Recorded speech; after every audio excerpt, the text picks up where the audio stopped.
Well, the FBI just released photos of a person of interest in the killing of conservative activist Charlie Kirk. They have also recovered a weapon in that shooting. Now they're hoping the public will provide some tips that will lead them to an arrest.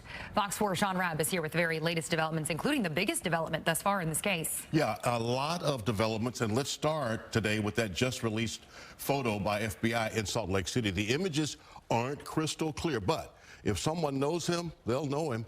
Authorities in Utah say the shooter appeared to be college age and blended in well on campus. They've also collected foot impressions, a palm print, and forearm impressions. Now, while they have video of the person they believe to be the killer, right now he is unidentified, and they don't know how far he's traveled.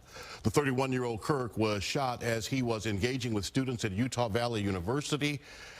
At the event, there were about 3,000 students when that shot rang out from the roof of a building across campus. Police recovered the weapon, a high-powered bolt-action rifle, in a brushy area near the campus, and they've tracked the shooter through cameras throughout the university grounds and into neighborhoods, getting video from area residents. They can see who he is, but not yet say who he is, and for now, still not releasing the video, only this image of yet another person of interest. We were able to track the movements of the shooter.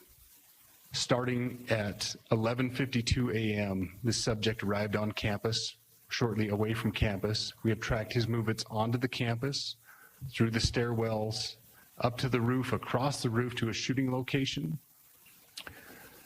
After the shooting, we were able to track his movements as he moved to the other side of the building, jumped off of the building, and fled off of the campus and into a neighborhood. Again, right now, FBI only calling this man a person of interest. He is now the third person of interest in this investigation. Two people Wednesday were questioned and cleared of any involvement, but faced scrutiny and threats after being released. So again, big developments today, a lot that will help with this investigation as it goes forward. Yeah, and I want to talk about something you mentioned associated with this case. The FBI has investigators say that they do have prints of the suspect, but they pointed out they didn't get fingerprints. They have instead something that still might be just as good. Well, yes, first they have a palm print, okay, and palm prints are just as good as fingerprints. They also have foot impressions, and as we learned now, they also have forearm impressions. This is fascinating and interesting because the ridges in the forearm and the print of the forearm can be used to match or coordinate with other prints to help identify.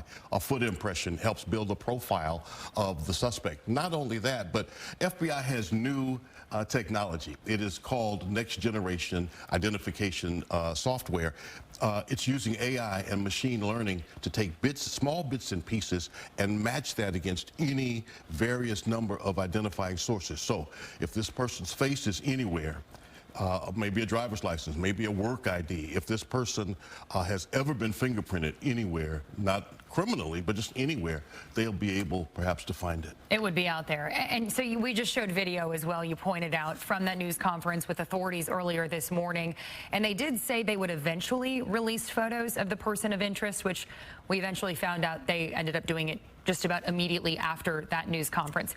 What do we make of this quick release here? So about an hour after the news conference, those photos were out. It seems like maybe they were thinking they had an ID on this person. They were waiting to see if what they were doing was going to show good for them, and apparently it did not, because then they posted these photos of this young man. And as you see, he does appear to be college age. He could blend in on a college campus, and if somebody knows him, they'll certainly know him. The question is, where is he from? Is he from that area or someplace else? This release most certainly to expedite that process as well. All right, Sean Rabb, thank you so much. Well, the president announced that a special honor is going to be taking place for the conservative activist and his family during his remarks at the 9/11 ceremonies at the Pentagon. I'm pleased to announce that I will soon be awarding Charlie Kirk posthumously the Presidential Medal of Freedom. We miss him greatly, yet I have no doubt that Charlie's voice and the courage he put into the hearts of countless people, especially young people, will live on. No date has been set for when that would take place. The president called Kirk a martyr in a social media post yesterday, blaming what he called the radical left for that murder, calling it violent rhetoric. We should note, with no suspect in custody, investigators at this point still do not yet know the motive, nor have they released any suspicion as to what it might be. Kirk drew criticism for his hard-right views on guns, gay rights, and immigrants. Kirk was a Trump ally, and the president says that Kirk helped him win the 2024 election. Meantime, former President Joe Biden released a statement saying there is no place in this country for this kind of violence. The other former living presidents, Barack Obama, George W. Bush, and Bill Clinton, also released similar statements.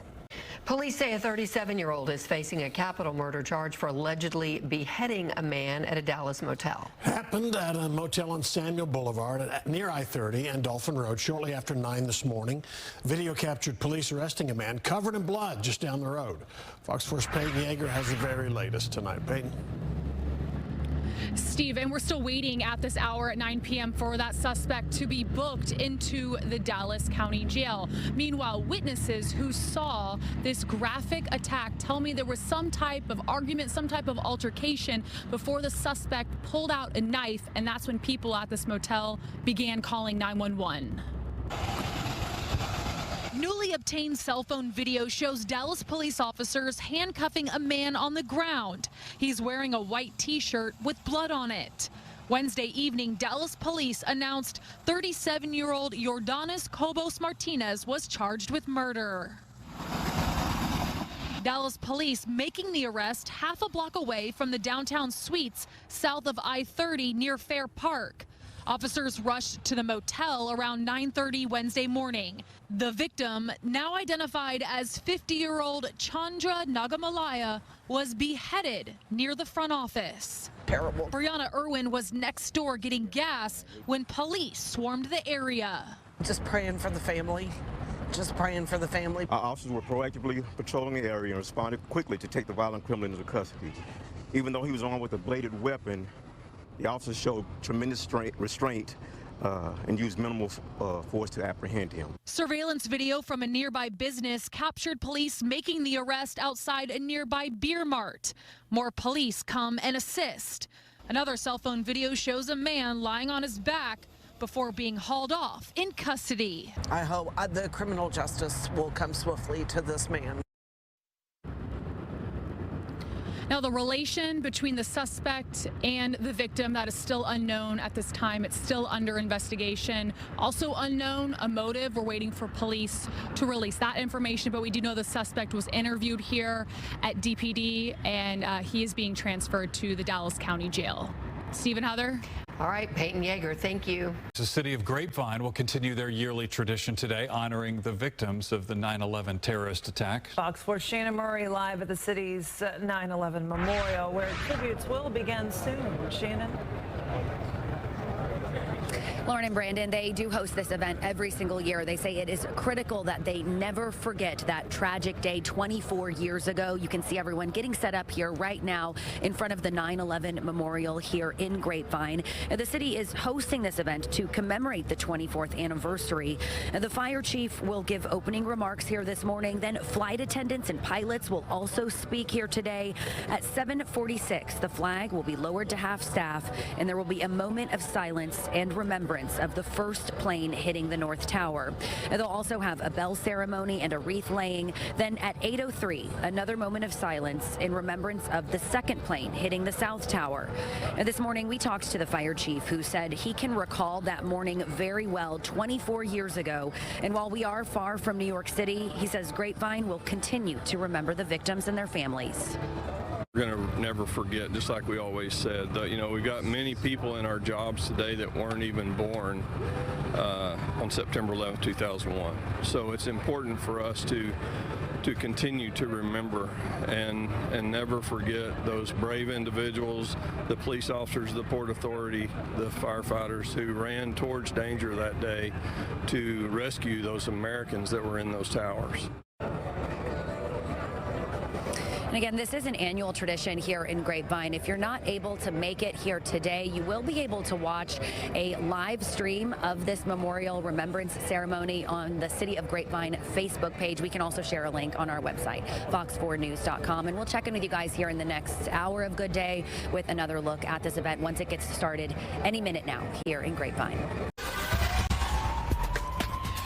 For the first time, we are seeing the bicycle that 8-year-old Liam Park was riding when he was hit by a hit-and-run driver in a Fort Worth apartment complex. And police are now asking for your help to find the person behind the wheel last Friday evening. Fox 4's Sean Rabb has this week's track down.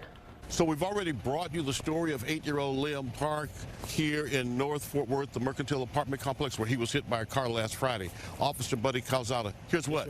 We don't know what type of vehicle for sure and who was driving it. That's right. We're looking for a dark colored either SUV or pickup truck, or most importantly, someone to come forward and say, I did strike this child.